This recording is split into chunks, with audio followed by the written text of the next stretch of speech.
영화 속에는 동생 역할들인데 제가 막 형들한테 막 야, 너 가서 해 막 이런 게 좀 되게 어색했어요 저한테.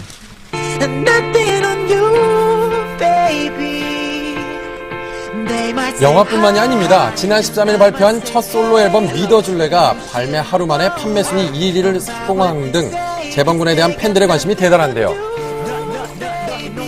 처음으로 영화 찍는 거고, 그리고 또 이제 제가 한국에서는 많이 비보이 분들 많이 못 만났어요. 제가 최근에 많이 만난 거예요. 그래서 그 한국에 있는 비보이 분들이 얼마나 열심히 하는지, 열정적으로 하는지, 왜 세계적으로 최고인지 알게 됐어요.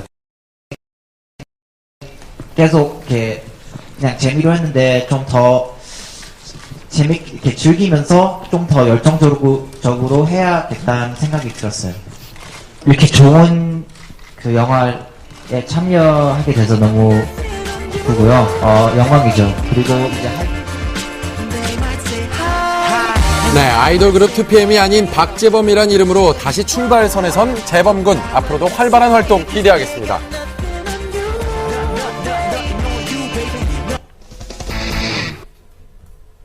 오늘 새벽이었습니다.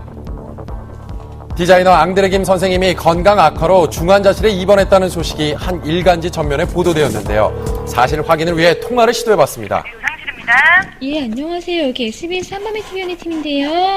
저희는 잘 모르겠어요. 휴가 가신 걸로 지금 알고 있거든요. 기사에서 보도된 병원을 찾아가 봤는데요. 앙드레 김 선생님께서 입원하셨다는 얘기가 나서요. 네, 저희 병원 중환자실에 계신 거 맞습니다. 예. 어디가 아프신 건가요? 감기로 인한 폐렴 증세가 좀 있어갖고요. 예. 그래서 그렇게 됐어요. 관계자들을 통해 입원 사실을 확인할 수 있었습니다. 가장 최근 앙드레 김 선생님을 공식 석상에서 만날 수 있었던 건 지난 5월 장동건 고소영 씨의 결혼식장이었습니다. 여느 때와 다름없는 모습으로 두 사람에게 축하 인사를 전하기도 했었는데요. 영원한 행복 또 태어나라게 하고 진심으로 축하드립니다.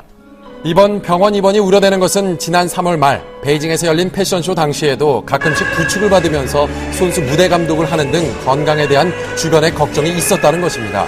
그럼에도 무사히 패션쇼를 마무리 짓기 위해 노력하는 모습이었다고 하는데요.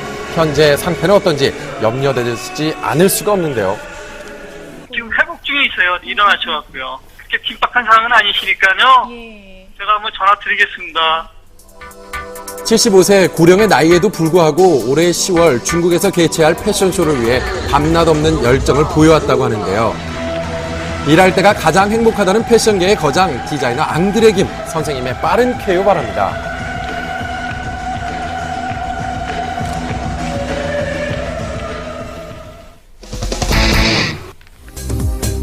지난 6월 뺑소니 사고로 물의를 일으킨 영화배우 권상우 씨가 사건 발생 38일째가 되던 바로 어제 오후 자신의 팬카페에 친필 사과문을 올렸습니다. 권상우 씨는 자필 편지를 통해 공인으로서 책임 있는 행동을 했어야 하는데 찰나의 그릇된 판단으로 여러분들께 실망을 끼쳐드려 가슴이 아프다며 이번 일을 거울 삼아 앞으로 더욱 성숙되고 발전된 모습을 보여드리겠다고 밝혔습니다. 사건이 일어난 건 지난 6월이었습니다. 권상우 씨는 서울의 한 골목길에서 주차된 승용차와 경찰차를 잇따라 들이받는 후 도주한 혐의로 경찰에 입건됐는데요. 이후 도로교통법상 사고 후 미조치로 벌금 500만 원의 약식 기소 처분을 받았습니다. 그로부터 38일 후 뒤늦게 팬들에게 전해진 그의 친필 사과문. 권상우 씨 측은 일본 홈페이지에도 이번 사건에 대한 사과의 글을 올린 것으로 알려졌는데요. 지난달 25일과 29일 두 차례에 걸쳐 권상우 씨의 일본 홈페이지에 올라온 글입니다. 발생한 사고에 관해 진심으로 사과의 말씀을 드리며 오는 8월에 있을 생일 이벤트는 예정대로 진행된다는 내용인데요. 찰나의 그릇된 판단으로 팬들에게 실망을 안겨준 권상우 씨. 다시는 이런 일이 반복되지 않기를 바랍니다.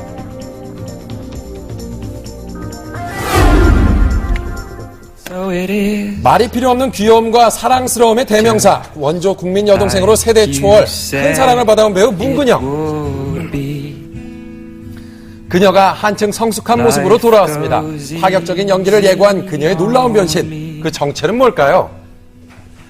이틀 전 이곳은 연극 클로저의 제작 발표의 현장입니다.